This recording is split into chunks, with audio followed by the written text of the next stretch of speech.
Je reçois pour vous le professeur Grégoire Bosco Chitingue. Monsieur le professeur, bonjour et bonsoir, bienvenue. Merci beaucoup. Salut à vous, monsieur Serge Nkongolo. Je salue aussi tous les auditeurs de votre chaîne qui fait la fierté de la province. Merci, vous êtes les bienvenus sur notre plateau. Merci beaucoup. Je suis heureux d'être bien accueilli par votre chaîne et ce n'est pas la première fois, c'est la énième fois. Et je pense qu'elle ne sera pas la dernière. Nous allons continuer à parler pour notre province, le Kasaï, et pourquoi pas aussi pour la République. Voilà. Comment ça se passe à Luebo? Est-ce que Luebo va bien? Luebo, mon territoire ne va pas bien. Luebo, il y a des pleurs et des grincements de dents, monsieur Serge, sans se voiler la face. À Luebo, ça ne va pas. Pendant que nous sommes en train de parler ici, on ne sait pas ce qui se passe à Luebo. Ça ne va pas à quel niveau? Au niveau de l'éducation, monsieur Serge, l'éducation nationale à Luebo, ça ne va pas. Qu'est-ce qui n'a pas marché? Est-ce que c'est cette question relative à la brutalité exercée sur les enseignants? Parce que les enseignants, nous avons appris que les enseignants sont restés là-bas pendant 1 mois sans être payés. Ils ont utilisé la voie légale, celle de manifester pour revendiquer leurs droits. Mais il paraît que la police se serait comportée d'une manière vraiment hors la loi et ils les ont brutalisés. Suivons d'abord cette maîtresse qui a été victime de la brutalité policière alors qu'elle venait de la sous-division, mais elle dit avoir été victime de viol. Suivez. C'est avec mille inquiétudes. Je suis en train de me plaindre, en pleurant même. C'est aujourd'hui 10h à 11h, je pense, que je suis indignée vraiment. Je suis l'enseignante de Luebo à l'école primaire EPD Ujumumpa. Nous sommes en retard de 2 mois et demi avec la Caritas. Mais arrivé 9h aujourd'hui, la Caritas est arrivée. Lorsqu'elle est arrivée, on s'est posé des questions. Et c'est avec combien de mois? À ma grande surprise, on nous a dit que c'est avec 1 mois. Nous nous sommes quittés, les enseignants, vers chez les sous-prophètes. Nous sommes arrivés chez les sous-prophètes. Nous avons posé notre cas. Il nous a répondu qu'aller aussi vers les Reims. Nous sommes partis jusque chez les Reims. Les Reims nous a répondu comme ça. Moi, Reims, lui, les sous-prophètes, et vous, les enseignants. Nous tous, nous allons voir l'AT pour lui dire, allez-y, voir l'AT. En quittant chez Reims vers chez AT, on s'est croisé avec le véhicule des colonels de Luebo. On ne savait pas qu'il y a un problème parce que nous-mêmes, on n'avait pas de problème.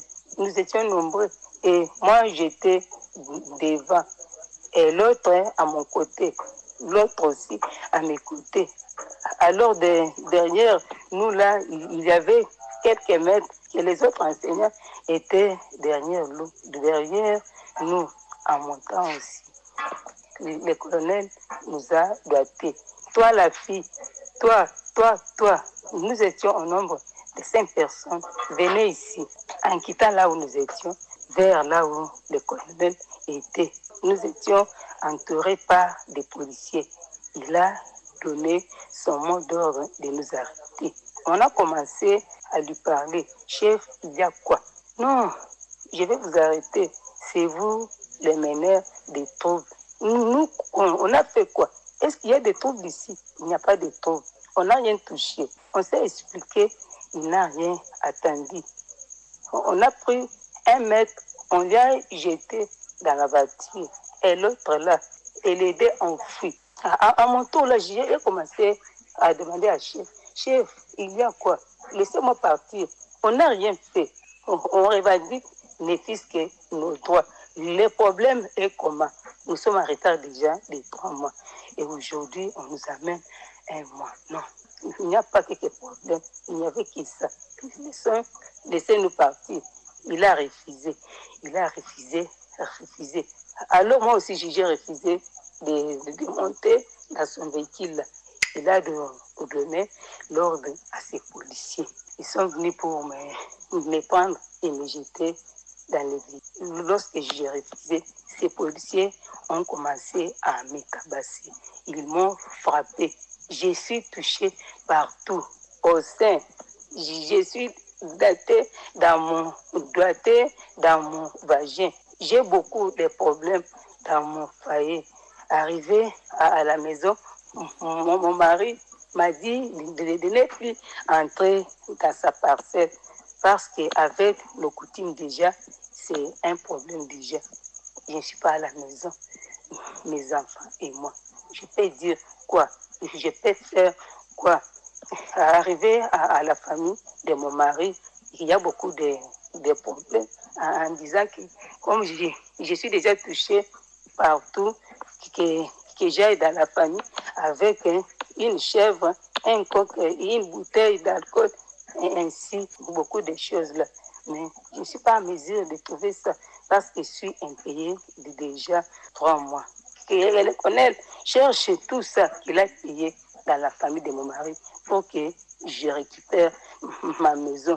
Sinon, je vais me suicider. Que le colonel prenne sa place parce que je n'avais rien fait. Comment ça s'est passé?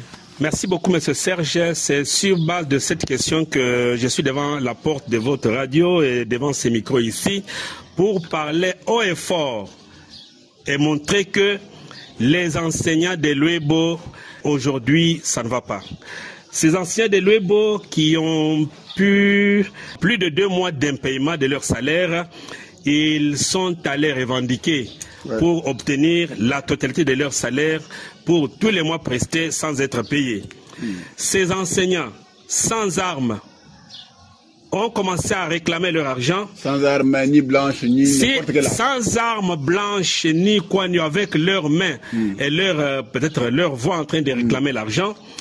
Ils se sont vus arrêtés, battus, malmenés, torturés. Les hommes et les femmes torturés à l'UEBO parce qu'ils réclamaient leur salaire. Et à cause de ça, M. Serge, c'est pourquoi j'ai dit que à l'UEBO, ça ne va pas. Qui les enseignants torturés? de l'UEBO qui ont connu plusieurs mois, je viens de dire que plusieurs mois, c'est plus à partir de 2 mois, ils n'ont pas été payés. On a vu les agents payeurs amener seulement 1 mois de salaire. Les anciens ont dit non, plus question de mois. Ils ont voulu marcher, réclamer qu'ils soient payés la totalité de leur salaire. Curieusement, M. Serge, et je suis content que je parle avec vous pour ceux qui ne vous connaissent pas, vous êtes licencié en droit, vous avez fait le droit. Vous comprenez ce que c'est réclamer sans arme blanche. Un ancien qui réclame, réclamer, c'est connu même par la loi. C'est constitutionnel. C'est constitutionnel. On sait que vous n'avez pas été content de quelque chose, vous devez réclamer. Et pacifiquement et paisiblement. C'est ce que les anciens de l'UEBO ont fait. Ils ont commencé à marcher sur la route en train de réclamer leur salaire, des mois prestés. Malheureusement pour ces enseignants, M. Serge, le coordonnateur diocésain des écoles catholiques l'UEBO Nord a fait appel à la police. Il a fait appel à la police. Pourtant, il n'était pas massacré, il n'était pas battu. Le fait que les anciens ont réclamé ceci, la police a amené une jeep pleine de policiers dedans. Ces policiers sont tombés sur les enseignants, M. Serge. Nous avons des vidéos horribles, les vidéos qu'on ne peut pas voir 2 fois. Ils ont arrêté en cascade des enseignants, hommes et femmes, battus, liés, torturés, jetés. Si vous allez voir les vidéos, vous allez regretter. Imaginez-vous, on prend un enseignant, un éducateur, un formateur, un papa, une maman de famille, mais c'est parce qu'il réclame son salaire pour nourrir sa famille, on l'arrête. Oui, arrêter, ce n'est pas mauvais. La police est interpellée lorsque peut-être il y a des dérapages. Oui, il y a des dérapages, bien sûr. Oui, la police est venue. Mais comment la police s'est comportée? Au vu aussi de M. le colonel Manzaka, il a ordonné qu'on arrête les enseignants, qu'on les torture. Ils sont torturés pas mal. Imaginez-vous un enseignant, un pauvre enseignant qui n'a pas mangé 2-3 mois parce qu'il n'a pas été payé, mais il est arrêté par les policiers qui Ils sont payés les policiers n'ont pas d'arriéré, bien sûr. Mais les policiers arrêtent les pauvres enseignants. Je mets l'accent sur les éducateurs, les formateurs, les personnes qui, quand elles sont devant les enfants, l'enfant pense que c'est l'ancien qui est son Dieu. C'est l'ancien qui est connaisseur. C'est l'ancien qui connaît tout. L'ancien connaît plus que les parents, pour nous qui avons fait la pédagogie. Ouais. Mais cet enfant-là va voir son enseignant, sa maîtresse arrêtée, brutalisé, mis dans la jeep et commencé à être torturé. Mais ce Serge, les anciens de Luebo ont été torturés par le colonel Manzaka, et voilà que ça nous a pas laissé indignes. En tant que fils du pays, en tant que Congolais kassaïen, je ne peux pas laisser ces dossiers passer comme ça. Voilà. Je suis venu par votre micro réclamer haut et fort contre ces bévures connues par exercées faites par le colonel Manzaka et la police au territoire de Luebo. Mais quel est le rôle que jouent les élus de Luebo?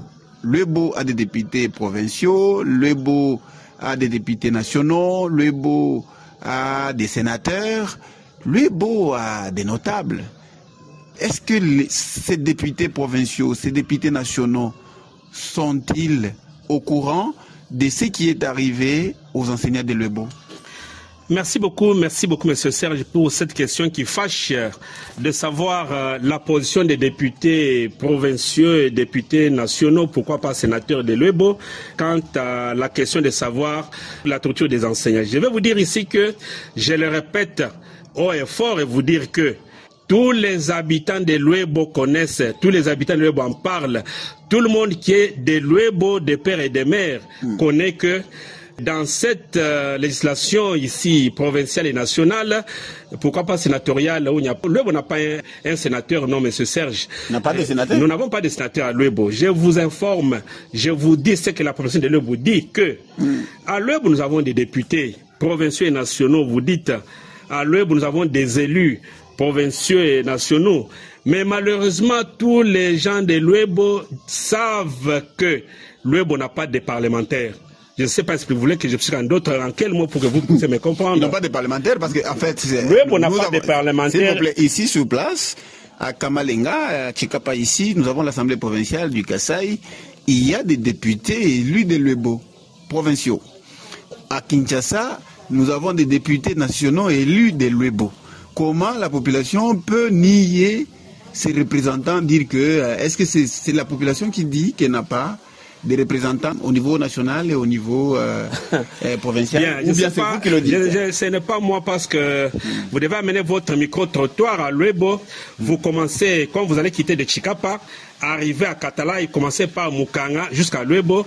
Si vous voulez aller par Kabemba, commencez à Mwenze jusqu'à Luebo. Si vous quittez Mbulungu, quittez de Mbulungu, Luebo jusqu'à Luebo. Si vous venez de Mweka, la population de Luebo sait que elle a des élus, elle a des députés provinciaux et nationaux, des élus provinciaux et nationaux, parce que c'est nous, la population, qui les avons élus. Nous les avons élus, M. Serge. Nous les avons votés. Ils sont élus, ils sont députés provinciaux et nationaux, mais malheureusement, Luebo n'a pas de parlementaires. Je vais vous dire quelque chose. Vous voulez dire qu'il n'a pas de parlementaires. Ils ne savent pas prendre à cœur je ne sais pas. Ou à bras les corps les problèmes de Luebo. Luebo n'a pas de parlementaires, Luebo n'a pas de personnes qui peuvent plaider leur cas. On demande deux choses. Premièrement, la hiérarchie de la police retire le colonel Manzaka de Luebo. Pourquoi? Colonel Manzaka est arrivé à Luebo depuis qu'il était capitaine. Il est capitaine à Luebo. Il a travaillé en Djokopunda. Capitaine Manzaka est devenu major. Aujourd'hui, capitaine Manzaka est colonel. Et colonel Manzaka, c'est comme s'il travaille avec les politiciens de mauvaise posture pour qu'on fasse du mal aux habitants de Luebo. Donc, mais la population maintenant demande que la hiérarchie de la police retire le colonel Manzaka de Luebo, qu'il soit affecté ailleurs, et qu'on retourne un colonel qui est humaniste, qui comprend que le ventre affamé n'a point d'oreille. De deux, comme c'est la torture. Selon les vidéos que nous avons eues, nous avons les vidéos, il est là, le colonel Manzaka, habillé en blanc, quelque chose comme ça, et devant la Jeep, on est en train de torturer les enseignants. les tortures sont prohibées par la loi. Et à cause de cela, je pense que de ce lundi ici, on va déposer la plainte contre le colonel Manzaka pour avoir torturé les formateurs, les enseignants, les instructeurs, les hommes qui sont considérés comme Dieu par les enfants. Ils ont été humiliés, battus, torturés. Il y a des hommes et des femmes. Donc, torturés au vu aussi de tout le monde et aussi en sa présence, parce que c'était lui qui avait ordonné qu'il soit arrêté. Donc, le colonel Manzaka doit quitter le territoire de Lebo.